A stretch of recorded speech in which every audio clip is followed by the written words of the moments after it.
So hello and welcome everyone. आजको भिडियोमा we are gonna talk about React Router DOM. अब React Router DOM भनेको चाहिँ के हो त भनेर तपाईले मलाई सोध्नु होला। सो यो भनेको के हो त भन्दाखेरि तपाईको React चाहिँ बाइ डिफल्ट चाहिँ तपाईले यदि React मात्रै युज गरेर वेबसाइट गराउनुहुन्छ भने चाहिँ त्यो by default single page application मात्र तपाईले एउटा सिंगल पेज वेबसाइट मात्र तपाईले गराउन सक्नुहुन्छ Reactबाट। तर हामीले React Router DOM यो चाहिँ एउटा एक्सटर्नल लाइब्रेरी हो।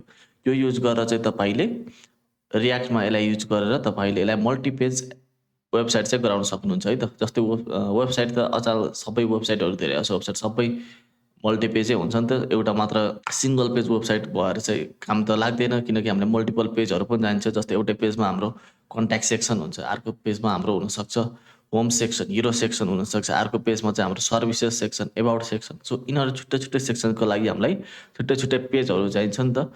सो त्यसको लागि चाहिँ हामीले चाहिँ यो लाइब्रेरी चाहिँ युज गर्न सकिन्छ है त रियाक्ट राउटर डम। सो इन सर्ट भन्दाखेरि चाहिँ हामीले यसलाई सिंगल पेज एप्लिकेसनबाट हामीले मल्टी पेज एप्लिकेसन बनाउनु पर्यो भने चाहिँ हामीले रियाक्ट राउटर डम युज गर्छौं है त। यसको मेन काम भनेको चाहिँ यो राउटिङ फंक्सनालिटी चाहिँ एड गर्ने काम गर्छ तपाईको रियाक्ट एपमा चाहिँ तपाईको यसले राउटिङ फंक्सनालिटी चाहिँ एड गर्छ है त। सो अब हामी आफ्नो भिडियोतर्फ लागौं र भिडियोलाई चाहिँ स्टार्ट गरौँ है त। सो यो चाहिँ हाम्रो app.js चाहिँ हाम्रो मेन फाइल हो। म चाहिँ एकचोटी यसलाई सबै क्लोज गरिदिन्छु। तपाईलाई कन्फ्युजन भयो होला। मैले चाहिँ केही पनि गरेको छैन। एउटा चाहिँ हाम्रो यहाँनिर हाम्रो जुन app.js हुन्छ हाम्रो मेन फाइल, यसमा चाहिँ मैले एउटा h1 ट्याग यो मैले यहाँ भित्रको सबै कन्टेन्टहरु चाहिँ हटाइदिएको छु र यहाँ h1 ट्याग भित्र चाहिँ मैले this is a home page भनेर लेखेको छु जुन चाहिँ यहाँनिर चाहिँ देखाएको छ है त। यो चाहिँ हाम्रो होम पेज हो भनेर चाहिँ यहाँनिर देखाएको छ। सो अब हामीले रियाक्ट राउटर डम युज गर्नको लागि हामीले के गर्न सकिन्छ, पहिला सुरु चाहिँ हामीले त्यसलाई इन्स्टल गर्नुपर्ने हुन्छ। त्यसलाई कसरी इन्स्टल गर्ने त भन्दाखेरि तपाईलाई थाहा नै होला, npm हामीले प्याकेज म्यानेजर युज गरिन्छ। npm इन्स्टल तपाईले इन्स्टल पनि लेख्न सक्नुहुन्छ अथवा आई पनि लेख्न सक्नुहुन्छ। यो चाहिँ एउटै कुरा हो। अनि तपाईको प्याकेजको नाम चाहिँ हाम्रो के हो, रियाक्ट राउटर डम, रियाक्ट ड्याश राउटर ड्याश डम र इन्टर हान्दिनु। यति हानिसकेपछि तपाईको प्रोजेक्टमा चाहिँ हाम्रो रियाक्ट राउटर डम चाहिँ इन्स्टल हुन्छ है त। सो हाम्रो इन्स्टल हुँदैछ। सो ओके, हाम्रो रियाक्ट राउटर डम इन्स्टल भइसक्यो। सो अब हामी यहाँ package.json मा गएर हेर्यौं भने चाहिँ यु क्यान सी दैट हाम्रो रियाक्ट राउटर डम चाहिँ यहाँनिर चाहिँ आको छ है त डिपेन्डेन्सीमा। सो म चाहिँ app.js मा जान्छु र यहाँनिर चाहिँ हाम्रो यो चाहिँ हाम्रो मेन एप को चाहिँ हाम्रो फाइल हो। सो मैले चाहिँ अनि यहाँनिर हाम्रो कम्पोनेन्ट भन्ने फोल्डरमा चाहिँ मैले तीनटा कम्पोनेन्ट चाहिँ गराएको छु। त्यसमा चाहिँ मैले केही पनि गरेको छैन, खाली एउटा यो होममा चाहिँ मैले home.jsx मा चाहिँ मैले यति लेखेको छु h1 दिस इज होम भनेर। तपाईले .js पनि लेख्न सक्नुहुन्छ, .jsx पनि लेख्न सक्नुहुन्छ। .jsx भनेको चाहिँ हाम्रो जाभास्क्रिप्ट एक्सटेन्सन एउटा तपाईले भन्न सक्नुहुन्छ। जाभास्क्रिप्टलाई नै अझै एक्सटेन्ड गरेर चाहिँ यसले JSX एक्सटेन्सन चाहिँ बनाएको हो। तपाईले यसलाई पनि युज गर्न सक्नुहुन्छ र JS पनि फाइल पनि युज गर्न सक्नुहुन्छ। त्यसको फरक चाहिँ खासै केही नै पर्दैन। JS र JSX को बारेमा तपाईलाई फरक चाहिँ के हो भनेर तपाईले बुझ्न मन लाग्यो भने यु क्यान कमेन्ट डाउन। मैले त्यसको लागि अर्को नेक्स्ट भिडियो पनि गराउन सक्छु। सो अब मैले चाहिँ यसमा के गरेको छु त भन्दाखेरि यहाँ चाहिँ हाम्रो होम भन्ने कम्पोनेन्टमा चाहिँ मैले यति कोड मात्र लेखेको छु, सिम्पल एउटा दिस इज होम भनेर। अरु केही पनि कम्प्लेक्स कुरा मैले केही पनि गरेको छैन। अनि पेज 2 मा चाहिँ मैले यहाँनिर सिम्पली मैले केही पनि गरेको छैन। पेज 2 मा चाहिँ मैले यसलाई हटाएर म तपाईलाई फेरि देखाउँछु। RAFCE लेख्छु, react arrow functional component with export. Enter गरे भने चाहिँ यो आउँछ। मैले त्यही नै गरेको छु पेज 2 मा। अनि पेज 3 मा पनि मैले त्यही गरेको छु। सो मैले चाहिँ अब के गर्छु त भन्दाखेरि यसलाई कपी गर्छु h1 ट्यागलाई अनि मैले चाहिँ यसलाई पेज 2 मा लगेर कपी पेस्ट हान्दिन्छु है त यसलाई हटाएर। अनि मैले चाहिँ दिस इज होमको साटो पेज 2 लाई चाहिँ मैले गर्छु पेज 2, दिस इज पेज 2 भनेर। अनि पेज 3 लाई चाहिँ मैले गर्छु फेरि पेस्ट अनि दिस इज पेज 3 भनेर गर्छु है त। र म चाहिँ यसलाई सेभ अल गरिदिन्छु। सेभ अल भयो। अब चाहिँ हामी जान्छौं app.js मा। अब हामीले राउटहरु क्रिएट गर्नको लागि चाहिँ के गर्न सकिन्छ, पहिला सुरु तपाईले इम्पोर्ट गर्नुपर्ने हुन्छ है त। सो तपाईले इम्पोर्ट गर्नुस् राउट अनि राउट्स फ्रम रियाक्ट राउटर डम। यहाँबाट चाहिँ तपाईले राउट्स अनि ब्राउजर राउटरलाई पनि गर्नुपर्छ। ROWS ब्राउजर राउट अनि राउट्सलाई यतिलाई चाहिँ तपाईले पहिला सुरु इम्पोर्ट गर्नुपर्ने हुन्छ यसलाई युज गर्नको लागि। सो मैले चाहिँ यो h1 ट्यागलाई चाहिँ अहिले हटाइदिन्छु अनि त्यसपछि अब हामीले यसलाई युज गर्नको लागि चाहिँ तपाईले के गर्नुपर्ने हुन्छ सुरुमा चाहिँ ब्राउजर राउटरले चाहिँ सबैलाई र्याप गर्नुपर्ने हुन्छ सो मैले ब्राउजर राउटरले चाहिँ यसले चाहिँ र्याप गरिदिन्छु यसभित्र चाहिँ मैले अब यहाँनिर चाहिँ आफ्नो राउटहरू चाहिँ क्रिएट गर्छु है त सो ब्राउजर राउटर भित्र चाहिँ मैले लेख्छु अब राउट्स अनि राउट्सले चाहिँ मैले यसलाई फेरि इन्क्लोज गरिदिन्छु राउट्स भित्र चाहिँ मैले लेख्छु अब राउट भनेर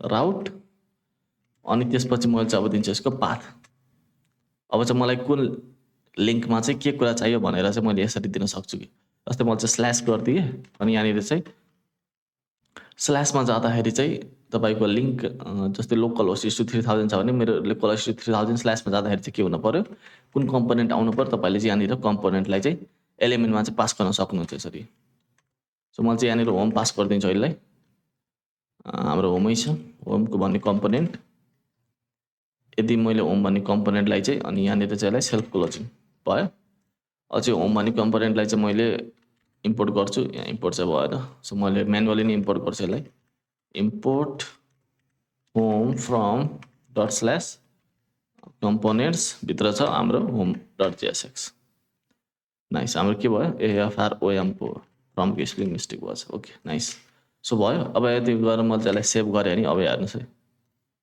हाम्रो देशी होम भनेर चाहिँ आयो है त सो हाम्रो स्ल्यास भनेको चाहिँ के हो त भन्दाखेरि स्ल्यास भनेको तपाईँको रुट लिङ्क जुन हुन्छ त्यसलाई चाहिँ हामीले स्ल्यास भनिन्छ जस्तै मैले यहाँनिर छ लोकल होस्ट 5000 तपाईँको होम पेज भनेको यो हो नि त जस्तै तपाईँले वेबसाइट खोल्ने बित्तिकै जुन होम पेज हुन्छ त्यो भनेको यो जस्तै तपाईँले यसलाई स्ल्यास पनि दिन सक्नुहुन्छ केही फरक पर्दैन चाहिँ होम नै आउँछ अब चाहिँ मलाई पेज 1 मा जानु पर्यो भने चाहिँ मैले के गर्न सक्छु गर्न चाहिँ मैले यदि यहाँ पेज 1 लेखेँ भने चाहिँ पेज 1 त छैन हाम्रो पेज 2 गरे भने चाहिँ के हुन्छ केही पनि आउँदैन किनकि हाम्रो पेज 2 भन्ने लिङ्क हामीले यहाँ क्रिएटै गरेको छैनौँ नि त पाथभित्र सो मैले पनि अब यसलाई कपी पेस्ट हानिदिन्छु यहाँनिर अनि यहाँनिर चाहिँ मैले गरिदिन्छु अब मलाई पेज 2 क्रिएट गर्नु पर्यो भने चाहिँ मैले के गर्छु यसको तपाईले यो पाथमा चाहिँ जे पाथ पनि दिन सक्नुहुन्छ तपाईको नाम चाहिँ वेबसाइट यसको चाहिँ लिङ्क जस्तै मलाई कन्ट्याक्ट पेज गराउनु छ भने मैले यसको सट्टामा चाहिँ कन्ट्याक्ट दिन सक्छु र यहाँनिर चाहिँ एलिमेन्टको सट्टामा चाहिँ यसमा चाहिँ मैले त्यो कन्ट्याक्ट भन्ने कम्पोनेन्टलाई चाहिँ मैले यहाँनिर पास गरिदिन सक्छु जसले गर्दाखेरि स्ल्यास कन्ट्याक्ट भन्ने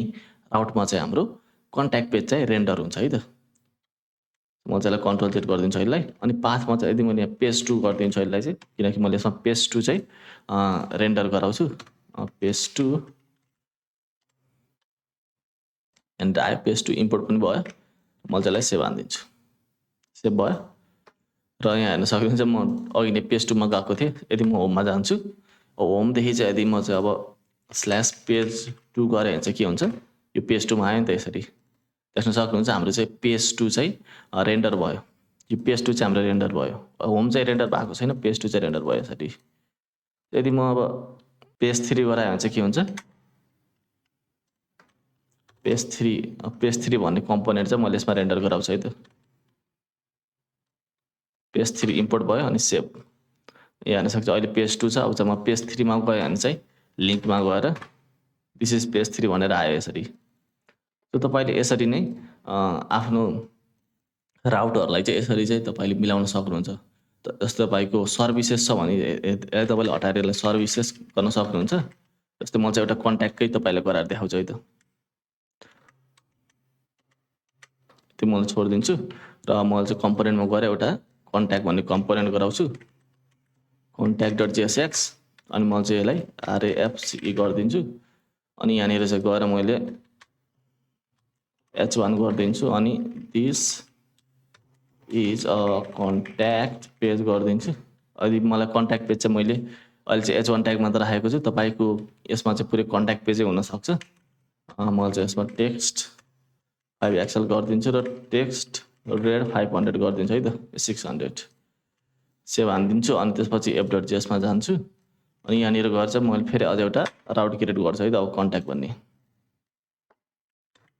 CONTACT कन्ट्याक्ट अनि मलाई चाहिँ अब कन्ट्याक्ट भन्ने कम्पोनेन्ट चाहिँ मैले चाहिँ यहाँनिर तान्छु CONTACT कन्ट्याक्ट इम्पोर्ट भयो कन्ट्याक्ट यहाँनिर इम्पोर्ट भयो अनि यहाँनिर चाहिँ मैले यसलाई पास गरिदिएँ कन्ट्याक्ट अनि कन्ट्याक्ट भन्ने राउटमा चाहिँ गऱ्यो आउँछ है त यदि म चाहिँ यहाँ गएर स्ल्यास कन्ट्याक्ट गरेँ भने अब हेर्नुहोस् है so you can see that हाम्रो कन्ट्याक्ट पेज चाहिँ यहाँनिर आएको छ यसरी सो तपाईले यसरी नै यहाँ राउट पाथको नाम दिएर चाहिँ तपाईले कम्पोनेन्टलाई चाहिँ रेन्डर गराउन सक्नुहुन्छ। सो तपाईले यसरी चाहिँ राउटहरू चाहिँ मिलाउन सक्नुहुन्छ आफ्नो रियाक्ट एप्लिकेसनमा है त। सो इट इज जस्ट हाम्रो एउटा बेसिक रियाक्ट राउटर डमको चाहिँ हामीले कन्सेप्ट मात्रै हेरेको हो। यो चाहिँ हाम्रो मेन कन्सेप्ट चाहिँ यही नै हो। तपाईले राउटहरू बनाउने अनि कम्पोनेन्टलाई चाहिँ त्यसमा रेन्डर गराउने। सो अरू पनि यसमा डिफ्रेन्ट एडभान्स फङ्सनालिटीहरू पनि छ। यो रियाक्ट राउटर डमको जस्तै डाइनामिक राउटिङहरू हुन्छ, स्विच केसेसहरू हुन्छ, अरू पनि डिफ्रेन्ट छ। त्यो चाहिँ हामीले पछि हामीले जब अलि एडभान्स प्रोजेक्टहरू गर्दै जान्छौँ त्यसमा चाहिँ हामीले हेर्छौँ।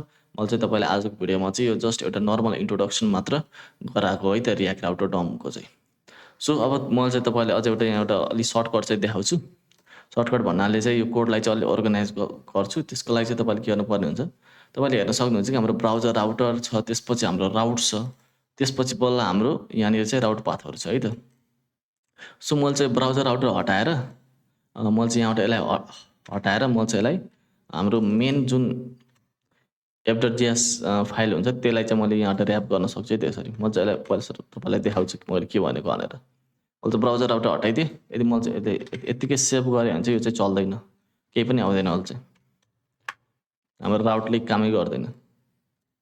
यदि चाहिँ म यदि यहाँ main.jsx मा गएँ भने यसको मेन फाइल हुन्छ। यो चाहिँ मैले क्रिएट रियाक्ट भिटबाट गराएको, भिटबाट एप्लिकेसन गराएको। तपाईले npx क्रिएट रियाक्ट एपबाट गर्नुभयो भने चाहिँ तपाईको index.js भन्ने फाइल हुन्छ। त्यसभित्र चाहिँ तपाईको चाहिँ यो एपलाई चाहिँ जुन हाम्रो मेन कम्पोनेन्ट चाहिँ यहाँनिर रेन्डर भइरहेको हुन्छ, त्यो तपाईले यहीँनिर चाहिँ ब्राउजर राउटरलाई चाहिँ यसलाई नै यहाँ इम्पोर्ट गरेर यसलाई ऱ्याप गर्न सक्नुहुन्छ यसरी। Browser router from react router डम।